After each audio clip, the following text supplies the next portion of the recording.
안녕하세요. 늙어봤나 젊어봤다입니다. 구독자님들, 혹시 집이라는 단어를 들으면 어떤 생각이 드십니까? 누군가에게는 그저 잠을 자는 공간, 시멘트와 벽돌로 지어진 건물일지도 모르겠습니다. 하지만 저를 포함한 우리 세대에게 집이라는 것은 그런 단순한 의미가 아니지요. 그것은 평생의 땀과 눈물이 녹아있는 내 인생의 역사책이고, 달아빠진 문지방과 손때 묻은 벽지 하나하나에 우리 가족의 웃음과 울음이 기록된 살아있는 존재입니다.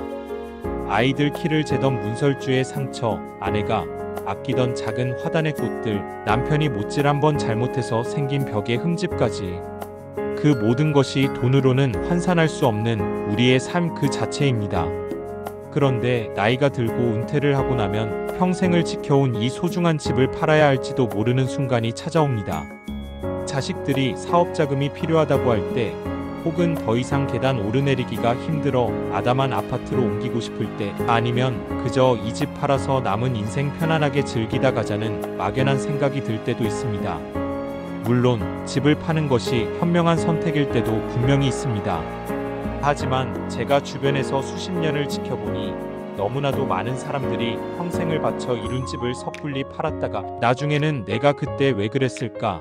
이럴 줄 알았으면 절대 집 팔지 말 거라며 땅을 치고 피눈물을 흘리며 후회하는 경우를 정말 많이 봤습니다. 그분들의 안타까운 사연들을 듣다 보니 한 가지 공통점을 발견하게 되었습니다. 바로 집을 팔 때 절대로 하지 말았어야 할 결정적인 실수를 저질렀다는 겁니다.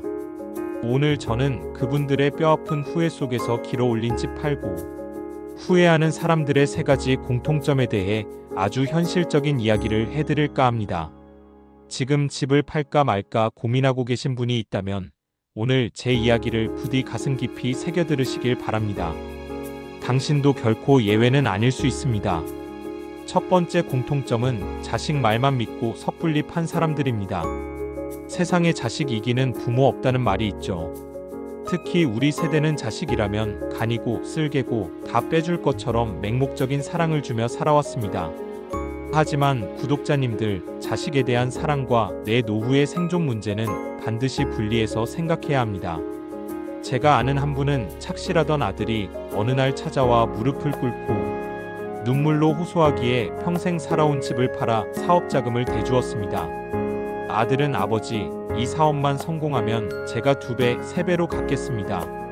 그때는 강남에 으리으리한 아파트 사드릴 테니 그때까지만 저희 집에 들어와서 편안히 계세요. 하고 철석같이 약속했죠. 아버지는 그 말만 믿고 평생의 보금자리를 팔아 아들에게 모든 돈을 줬습니다. 결과가 어땠을까요?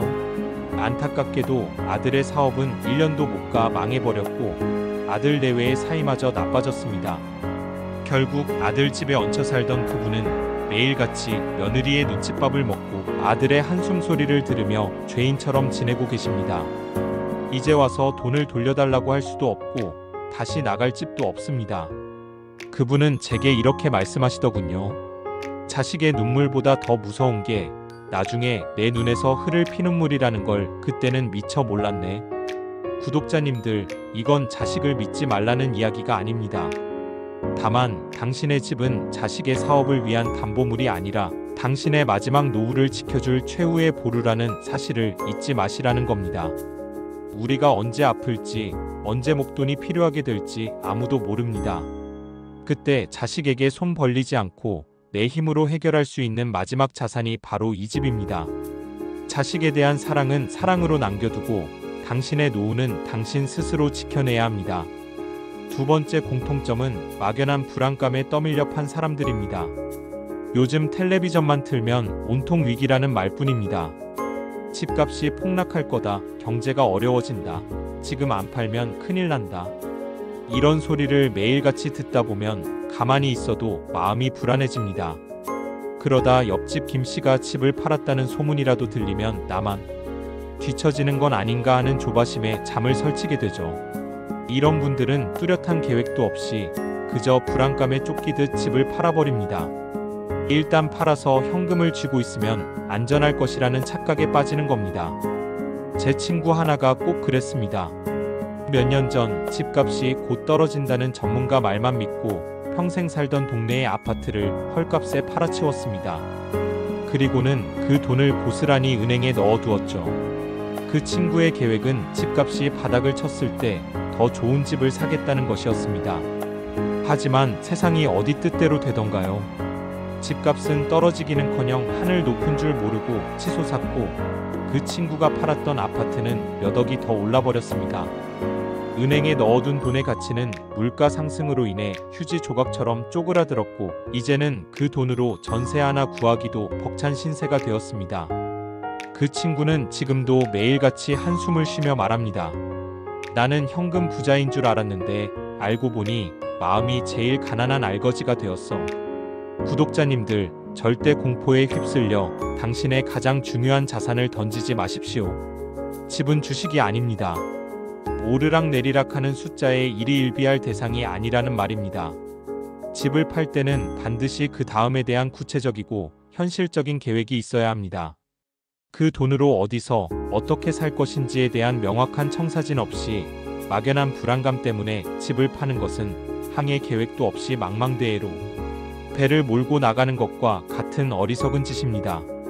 마지막 세 번째 공통점은 집이 주는 무형의 가치를 얕본 사람들입니다. 나이가 들면 집이 너무 크고 관리하기 힘들다는 생각이 들죠. 이 넓은 집 청소하기도 힘들고 그냥 작은 아파트로 옮겨서 편하게 살자. 이런 생각은 지극히 합리적으로 들립니다. 하지만 많은 분들이 여기서 큰 실수를 저지릅니다. 바로 눈에 보이지 않는 돈으로 계산할 수 없는 집의 진짜 가치를 잊어버리는 겁니다. 그 가치는 바로 지난 수십 년간 쌓아온 나의 동네와 나의 이웃입니다. 30년을 넘게 한 동네에 살다 보면 동네 구멍가게 주인과도 단골 미용실 원장님과도 매일 아침 마주치는 경비 아저씨와도 보이지 않는 정이 듭니다. 아프다고 하면 죽이라도 끓여다 주는 이웃이 있고 힘들다고 하면 말없이 어깨를 두드려주는 친구들이 그 동네에 있습니다. 그런데 이 모든 것을 관리하기 편하다는 이유 하나만으로 버리고 낯선 동네의 아파트로 이사 간다고 상상해 보십시오. 아무도 나를 모르고 나도 아무도 모르는 그곳에서 우리는 완벽한 이방인이 됩니다. 제 선배 한 분은 정원이 있는 주택을 파시고 최신식 시니어타운으로 들어가셨습니다. 시설도 좋고 편할 줄만 알았는데 1년도 채 안 되어 우울증에 걸리셨습니다. 매일 아침 새소리를 들으며 흙을 만지던 즐거움, 이웃과 나무를 나눠 먹던 소소한 기쁨이 사라지자 삶의 모든 활력을 잃어버리신 겁니다. 그분은 늘 말씀하십니다. 나는 집을 판 게 아니라 내 추억과 내 이웃, 내 남은 인생의 즐거움을 통째로 팔아버린 거야. 구독자님들, 집을 팔기 전에 반드시 스스로에게 물어보십시오.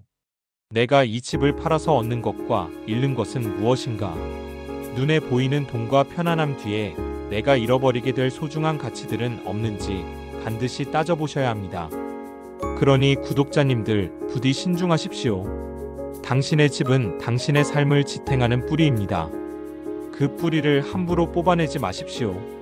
자식의 말에 흔들리지 말고 세상의 불안한 소문에 휩쓸리지 말고 오직 당신 자신과 당신의 노후만을 생각하며 결정하십시오. 그것만이 평생을 바쳐 이룬 당신의 소중한 보금자리를 지키고 후회 없는 노후를 맞이하는 유일한 길입니다.